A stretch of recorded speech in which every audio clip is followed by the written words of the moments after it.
Namaste everyone. Very warm welcome to Satsang today. Sadhguru Shrimuji Baba ki Jai.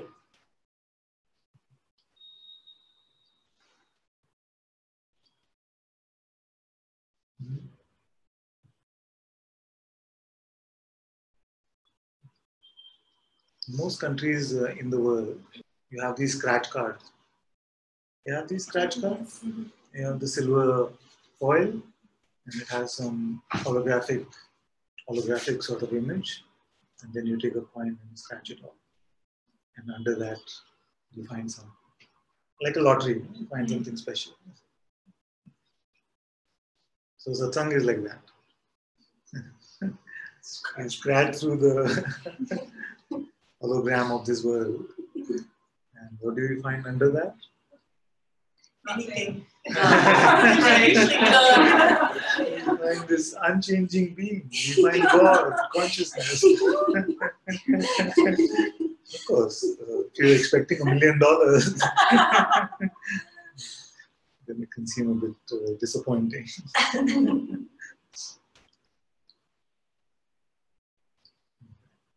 So, if you're attached to the images in the hologram, you see, then when it's being scratched, then it can feel like this is too painful, this is too unbearable, this is too difficult. And what will I get? Anyway, I scratch this surface. What will I really get? So here we don't even have to remove anything. Don't have to remove the hologram. We can just take a peek behind the veil of this hologram. So if everything that is appearing and disappearing is this hologram, what is behind this veil? And how do we check that?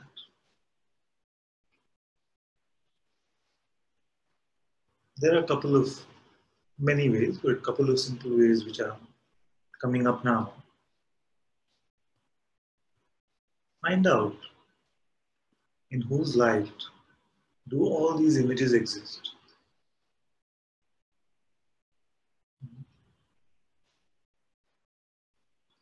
In which light, whose presence do all these images exist?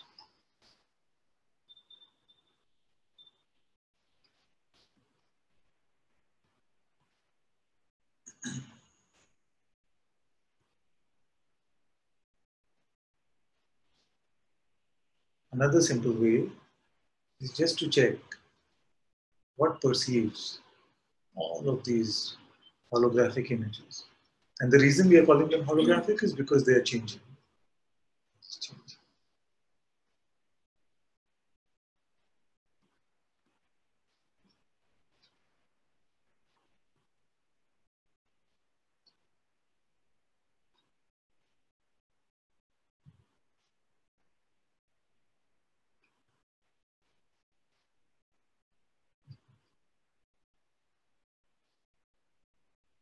So when Guruji says, don't bring me something domestic, is it?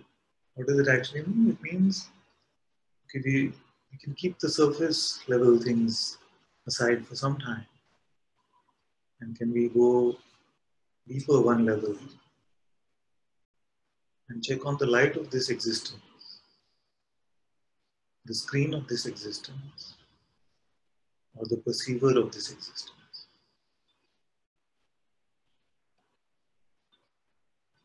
There is only one light, one screen or space, and one perceiver.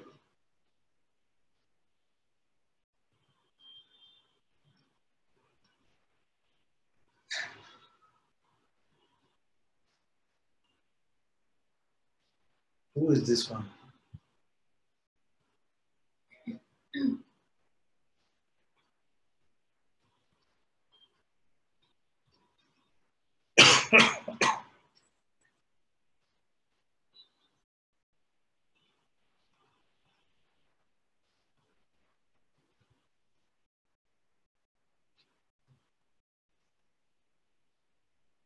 Could it be that God has been hiding in your attic?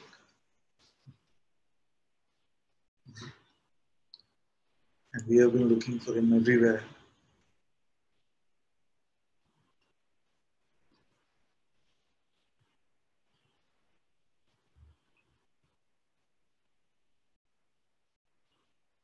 On the surface, a lot of things have been happening. Relationships, money, health, search for meaning and value. All of this happening in the surface. But in all of this time, God has been here.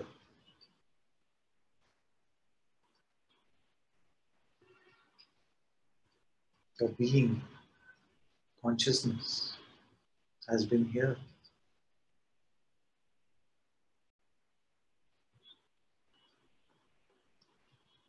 Objects have changed with time, but your being has not.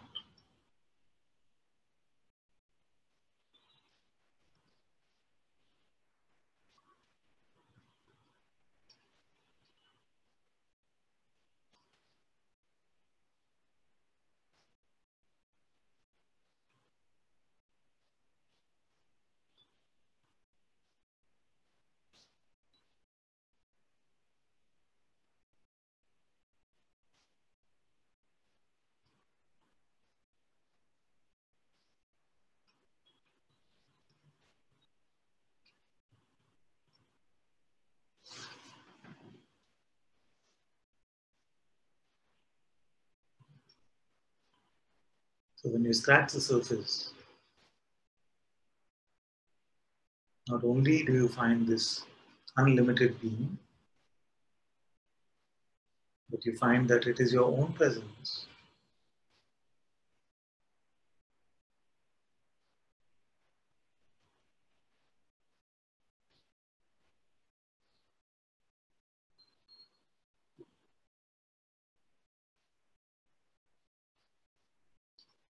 What greater prize could you win in the lottery?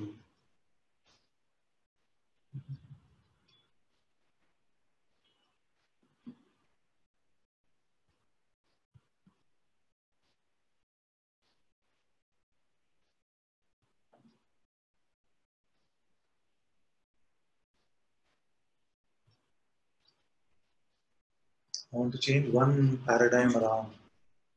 One popular paradigm is from the mind.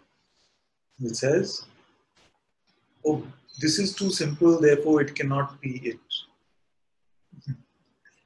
It is too simple, therefore it cannot be it. So you must replace that notion if you have to use a notion. Best is notionless. But if you have to use a notion, you have to say this is so simple that it must be it. Being is the only thing free from complexity. Just to be. Being is being. It has zero complexity. That's why I've been saying recently that your simplest discovery will be your greatest one.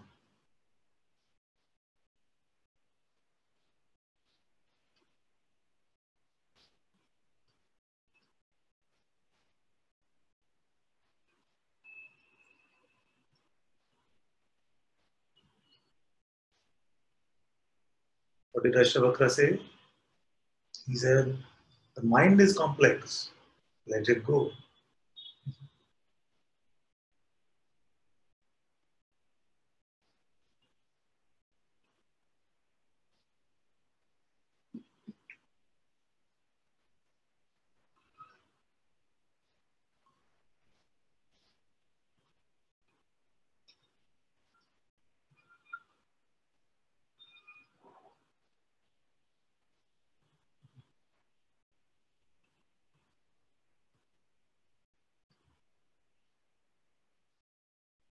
What are you most naturally, effortlessly?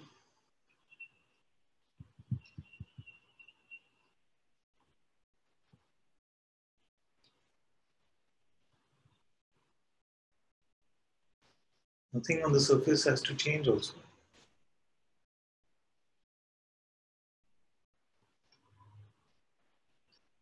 Even before you can try to become effortless. What are you effortless? But even before that, you just are. You just are.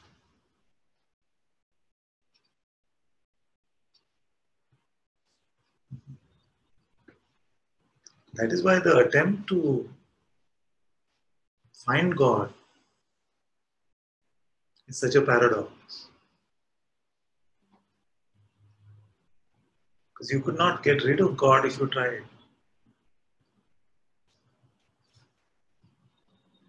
When I ask you, can you stop being? It's the same as asking, can you be rid of God? You just are.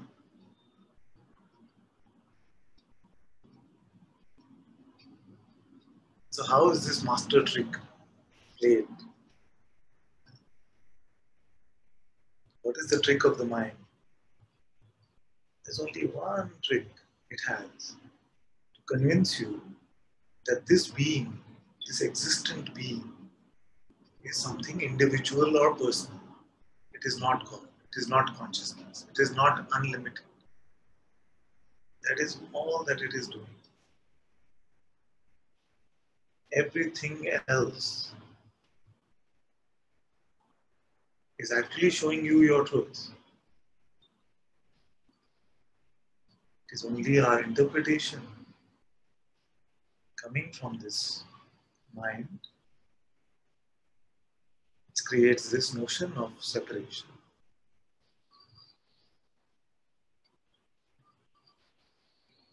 So when you check, can I stop being now? This being that you are discovering about yourself is not a personal entity, is not individual, it has no boundaries, it is not existent in time. Time is existent in it. It is not existent in space. Space is existent in it. It itself is beyond all ideas of space and time.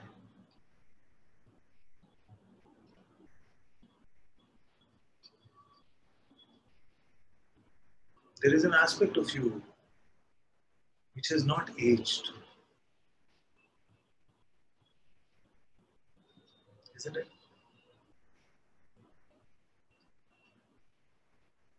Our body has aged, our ideas have become old.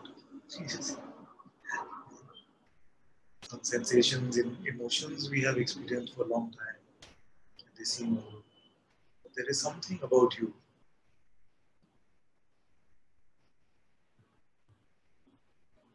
which is beyond this time, which is the perceiver of the movement that we call time.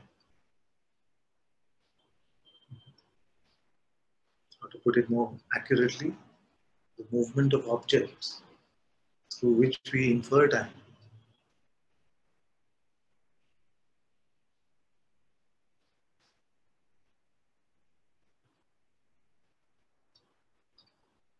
Your very existence is not participating in this limited realm of time and space.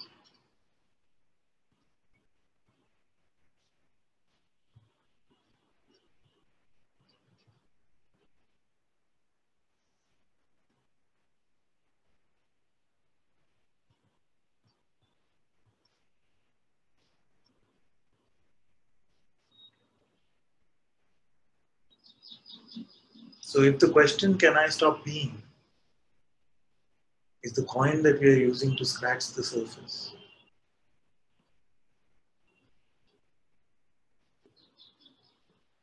and you come across this presence,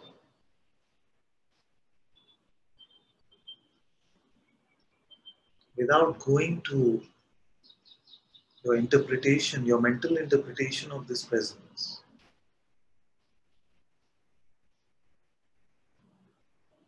See if you can remain with just your inner insight about it, your tasting, your direct tasting of it.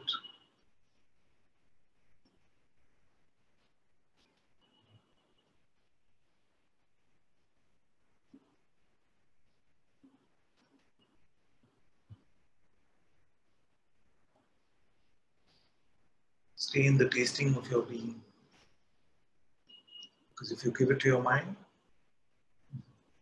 you know what happens, Guruji says? You bring chocolate cake to the mind and it only mixes mud in it. So as you're tasting your being, if you quickly go with just your interpretation of it, it will say, but where is the bliss? But this can't be it. But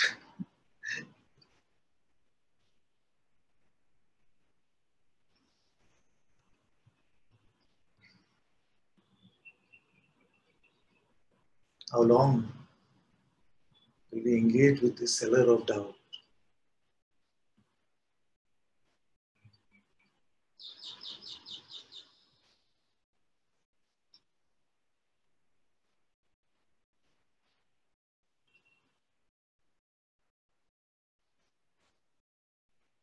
How long will you continue to doubt your very being, your very existence?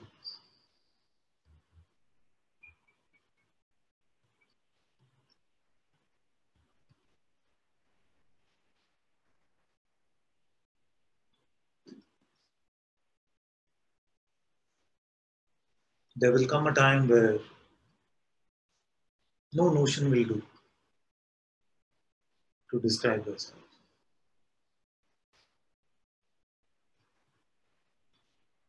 My invitation is that this time is now.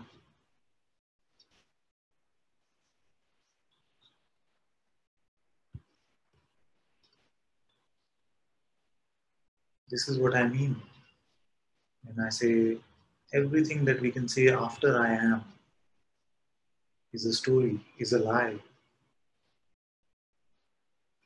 Because this I am is beyond description.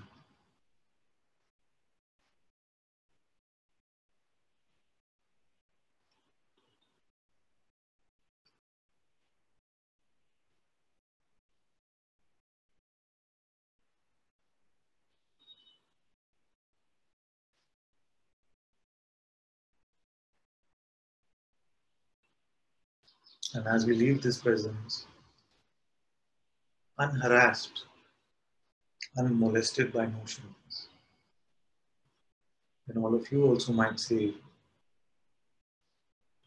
as Master Bankei said, all things are perfectly resolved in the unborn.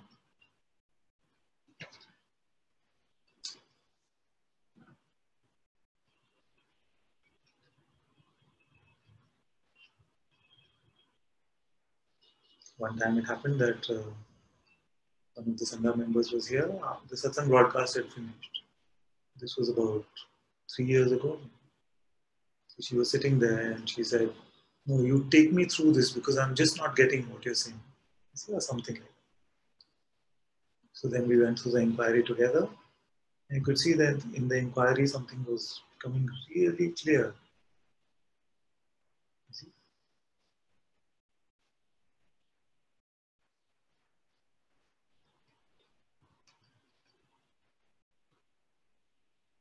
And she became, after a while, more participative in this world. So I said, what happened? What did you see?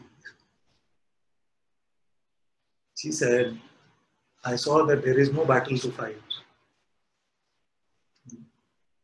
This is one of the most beautiful words I've ever heard. She said, I've been going like Don Quixote, you see, fighting these battles. But there is no battle to fight. What a beautiful way to express the same thing. All things are perfectly resolved in the unborn. the fight, the resistance, the struggle is only our post-notional condition. You know how these terms come.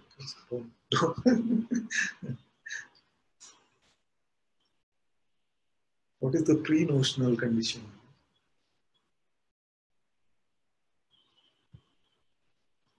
There is no battle, nothing to do, nowhere to go. And remember that this nothing to do, nowhere to go is not talking about the surface level. At the surface level, the body can do what it is doing or not.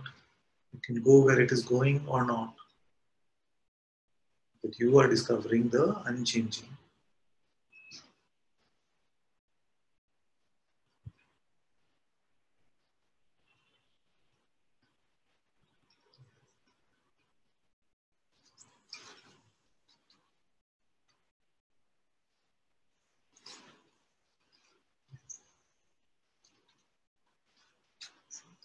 So this no battle, it's just naturally present here. Prior to your interpretation of an emotion, prior to your interpretation of an event, just now.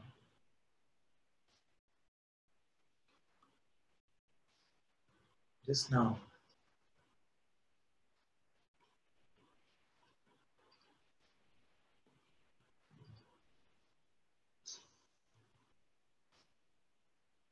We did a fun exercise in the retreat.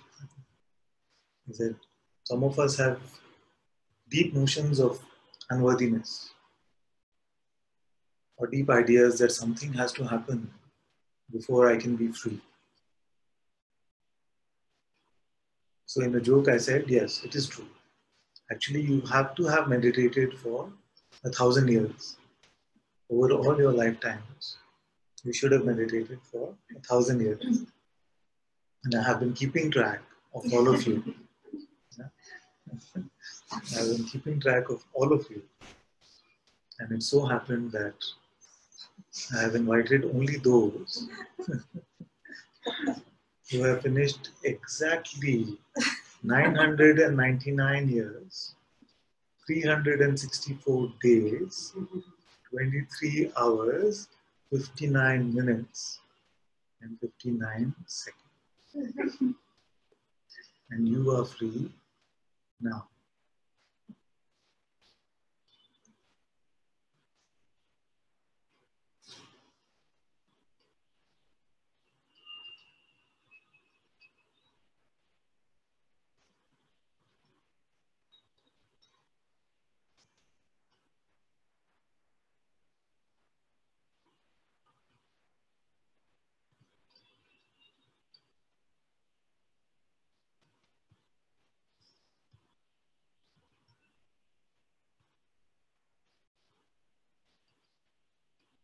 What does freedom look like? What you are now.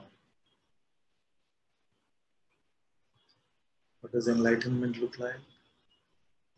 What you are now.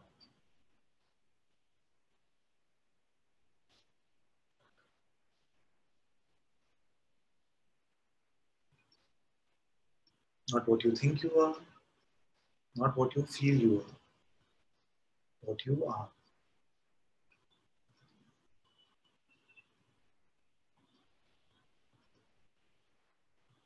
Not what you conceptually know you are, not even what you perceive you are, but what you are.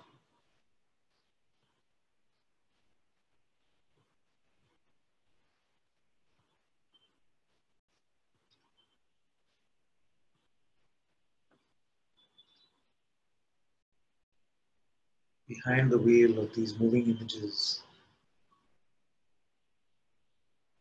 you have always been.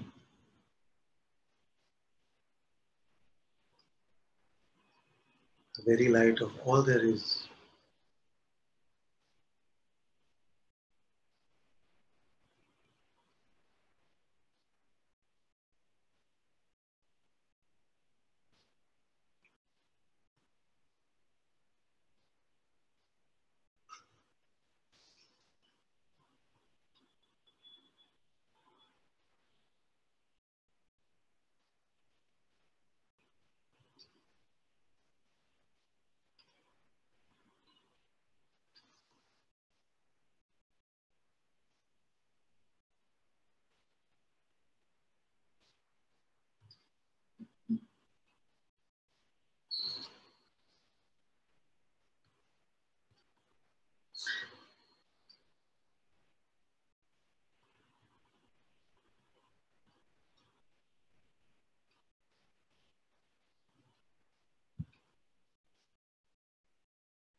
You are that being which is the substratum of all expression.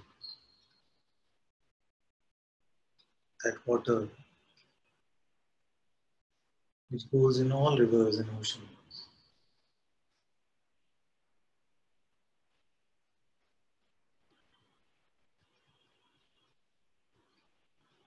It is the same water down to Ganga,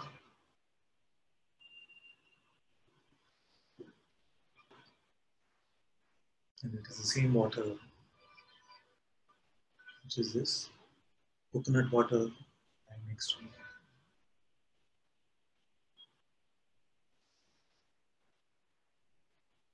Just things at the surface which are different.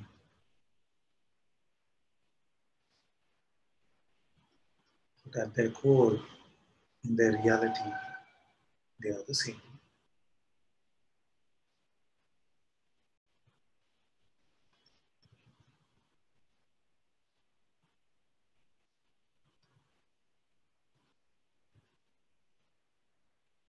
When you mix your being with ideas about yourself, then you appear to be an individual, a person.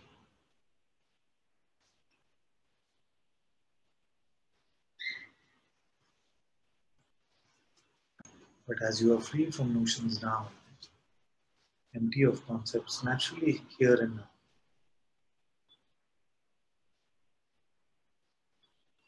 you are the greatest enlightened being.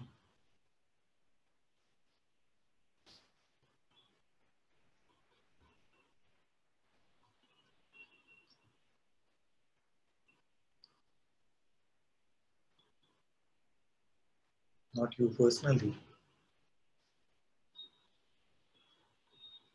but in your essence.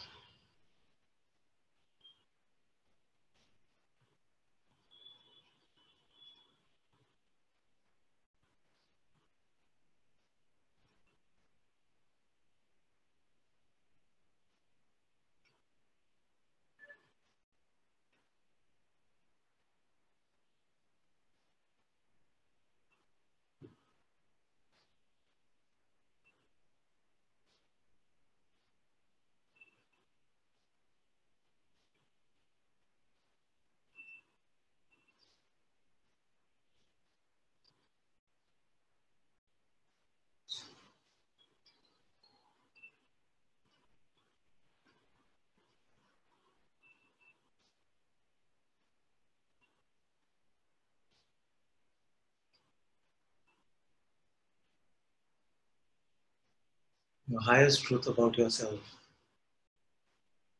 is naturally present.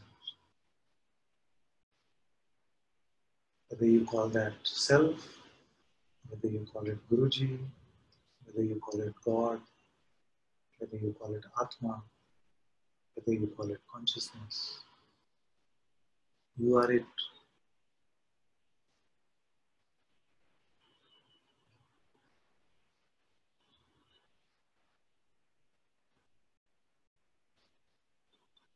Or there cannot be such a thing as it.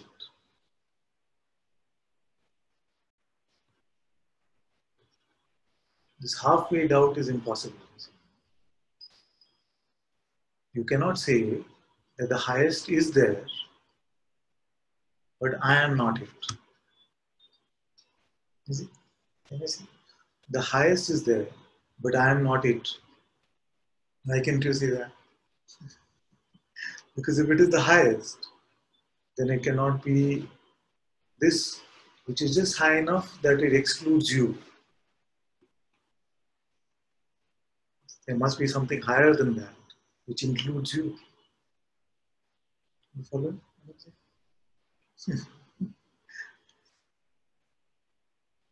If the highest is true, can it be that the highest must be there, but it can't include me?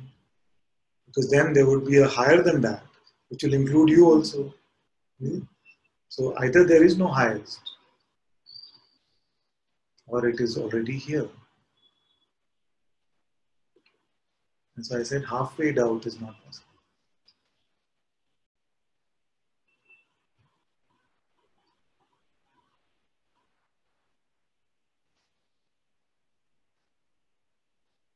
And what I am telling you is from tasted experience.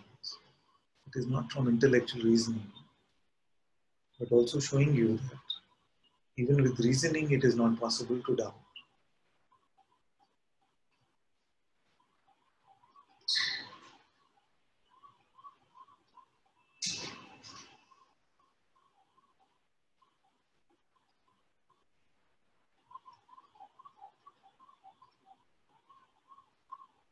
All of us say God is everywhere. You see, but when most of us say God is everywhere, when most of humanity says God is everywhere, we mean God is everywhere but me.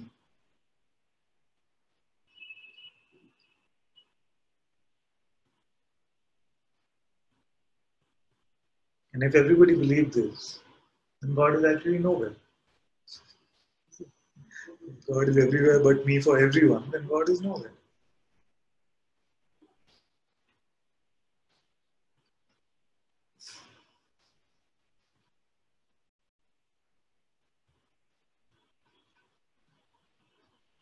That is the great thing about this discovery. And I said that it sounds distant when I say God is here. It can sound distant when I say God is here. But what if you were to discover that saying God is here is the same as saying I am?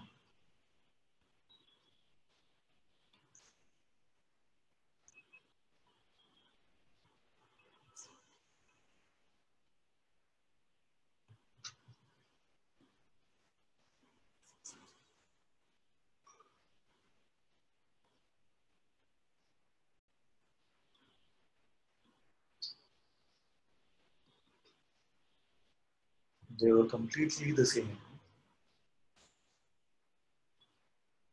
God is here. Like we said the other day, God now is the same as saying I am.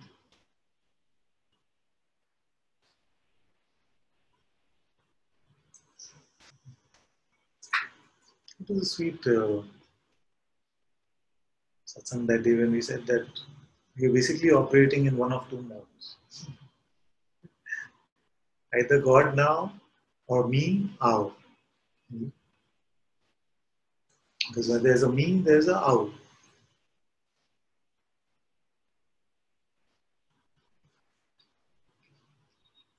To see that God now is just I am. Is it? And I am something is me out. Just I am is God now. But to attach an attribute to this unlimited, attributeless being is to pose, to pretend, to put on the mask of the me.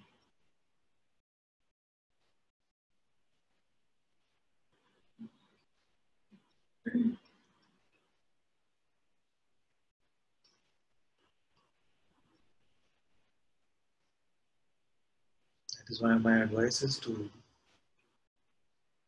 remain in your notionless resistance.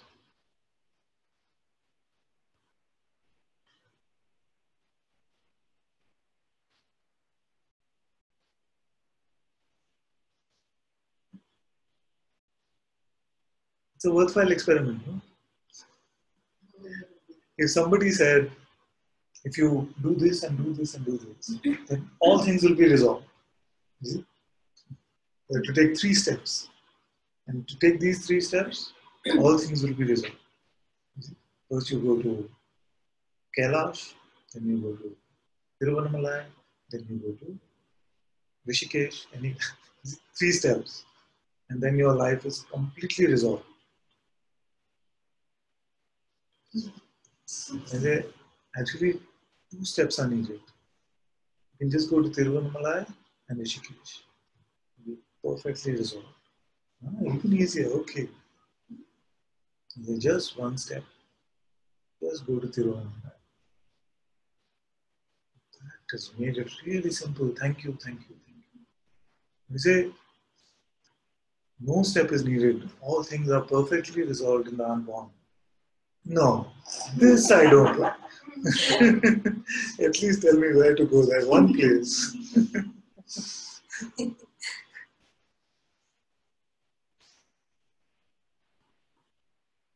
This is the trick.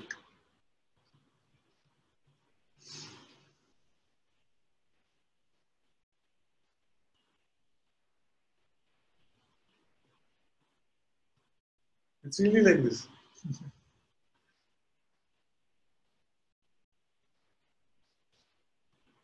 And that is why steps are more popular in this world. No steps. It's very unpopular.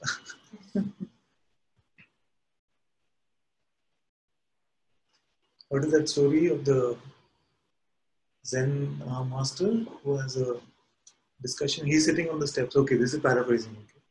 And nobody can tell a story as good as Guruji. So please forgive my storytelling.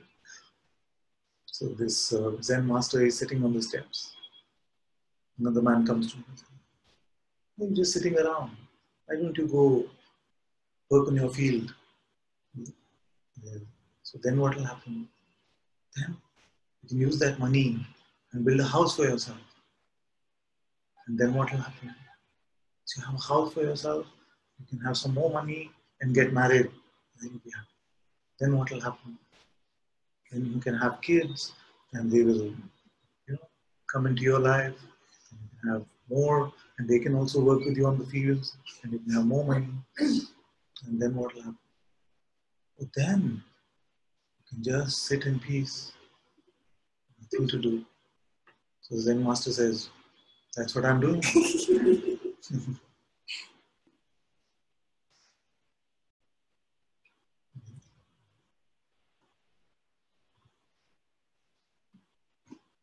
This is what I mean when I say, wherever you may wander, you will only find yourself.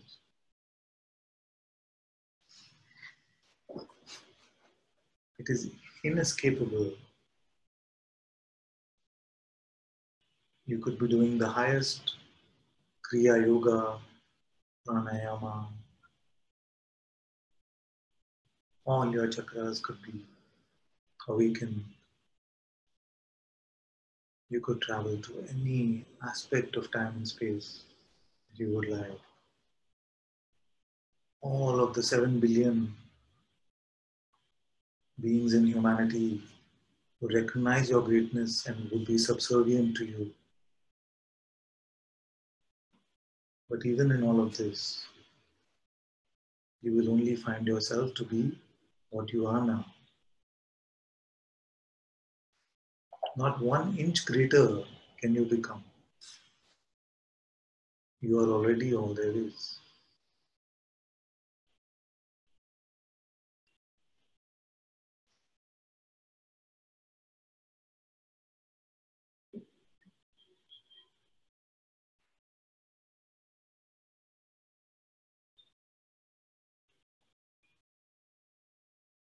You have never left the destination.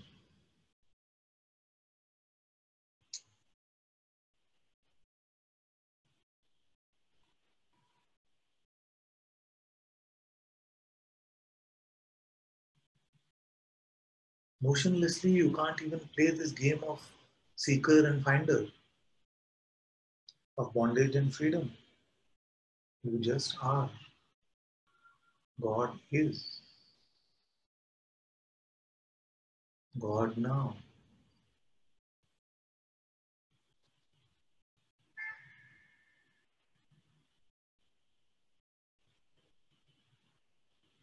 Before you can decide whether this is true or not, you are. Whatever conclusion you might make, you can only make it because you are.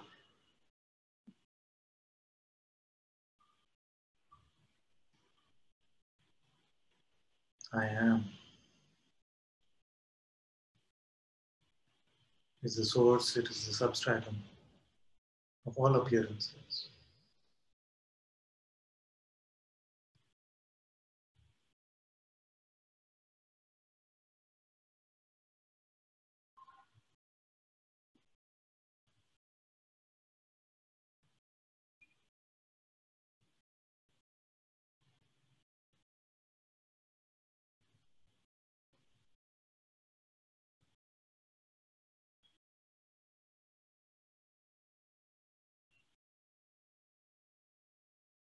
No step can bring you to it, and no step can take you away from it. It's just not applicable.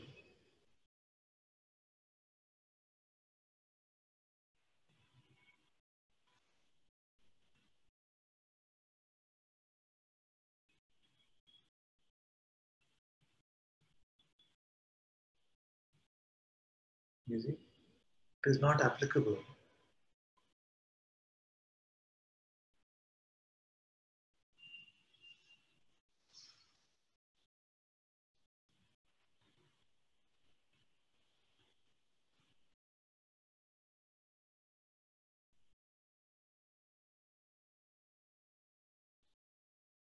And it's important to say it is not applicable because some of you who would have heard this would feel like what he's saying is don't do Kriya, don't meditate.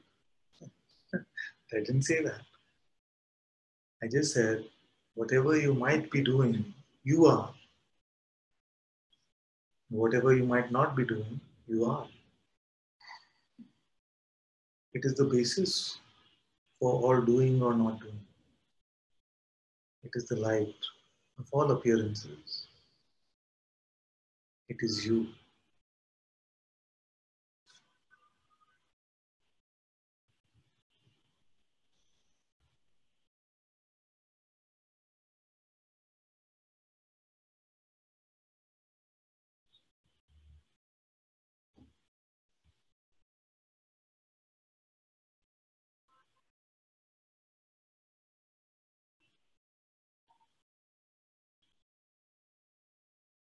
There is never a reason to be frustrated as a person and to say, I'm so frustrated, I didn't find God.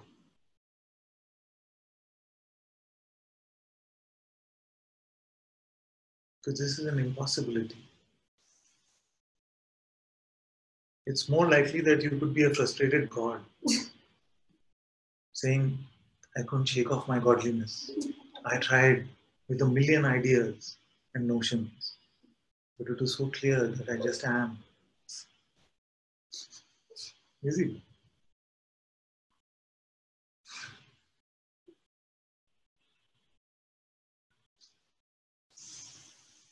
The minute you say am, the minute you say I,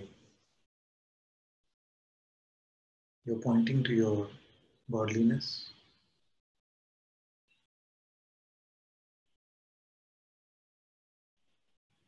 There is no limited self.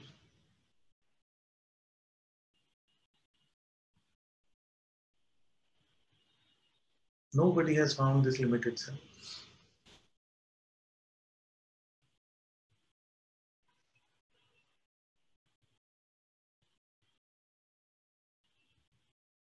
It is like the Loch Ness monster. A lot of people believe in it, but nobody has found it.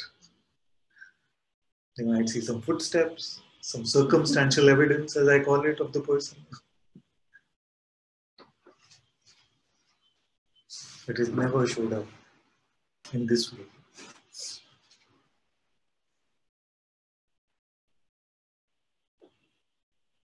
This is the same thing for the idea of the person.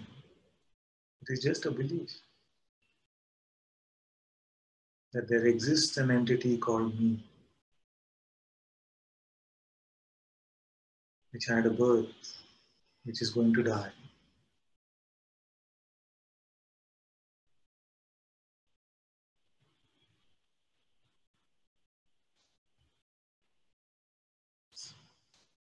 The only reality is the unborn.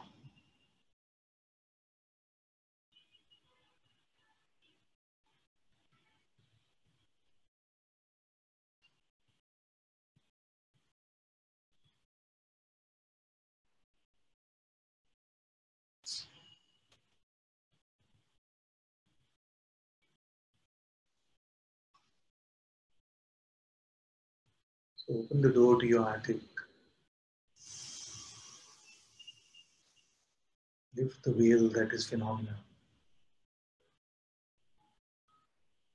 And just take a peek.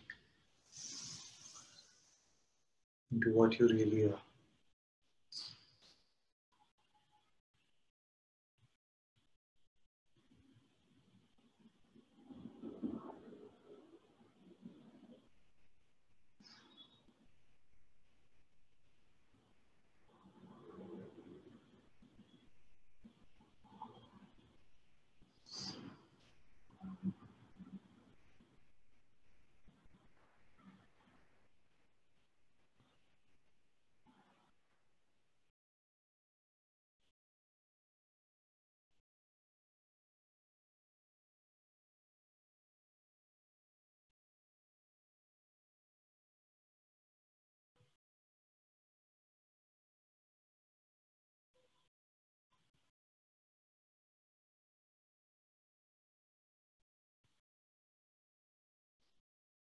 The taste of your own being is never disappointing.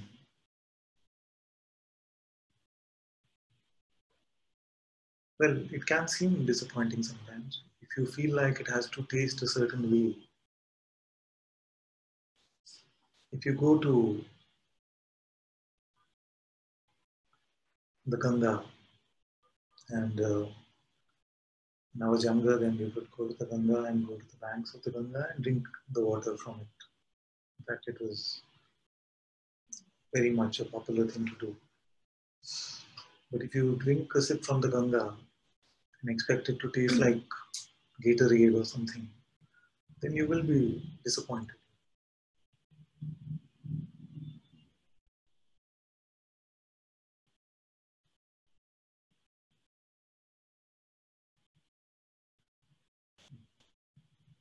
There's a big clue as to why water continues to be the most popular drink. You can mix so many tastes in it, you can do so much with it now, and yet all of those tastes we can have enough of with just water itself. Nobody says, "Oh, I got tired of tasting water." This is your being. Although it is empty of quality, it is your very essence. And because it is empty of quality, it is not tiring. Because all qualities, all tastes, even if they are the most sublime tastes, if you have too much of it, it becomes tiring.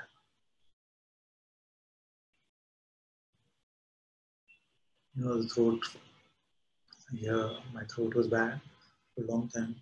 And initially I was really enjoying this honey, ginger, lemon, hot. And it was really good. I felt like this could be. But after 10 days, I felt like I'm ginger, lemon, honeyed out. Can I just have some water? Isn't it? No matter what the taste is. I joke sometimes and say, even if it is, the angels playing the harp, if you have to hear it all the time, you will say, please, now enough. Can I please just not hear any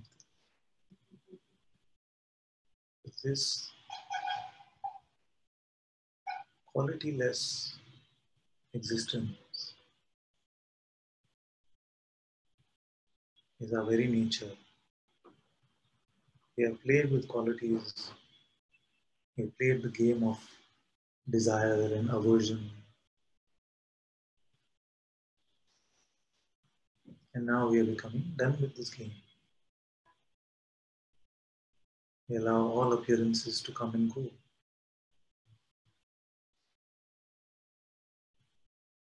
Just like Ashtavakra said, I am the one solitary witness of all things. What is here for me to accept or renounce? All things come and go as waves on the ocean which is my very self.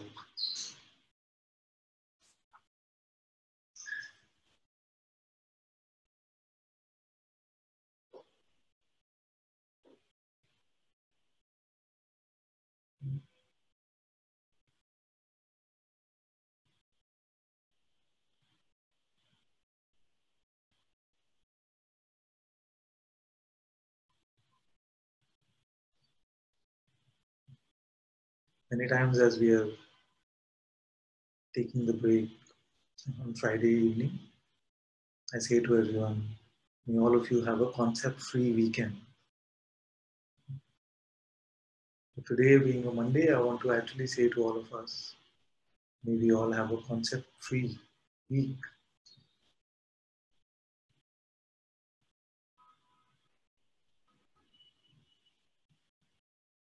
It's a worthwhile experiment. If the great Zen master Bankai said, all things are perfectly resolved in the unborn. And what does this mean, the unborn?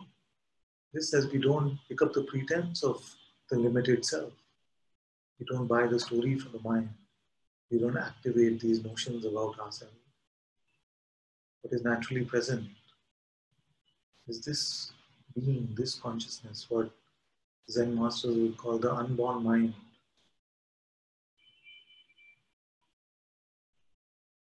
Another way to put it is that all things are perfectly resolved in your notionless being, in your conceptless existence. Worthwhile experiment?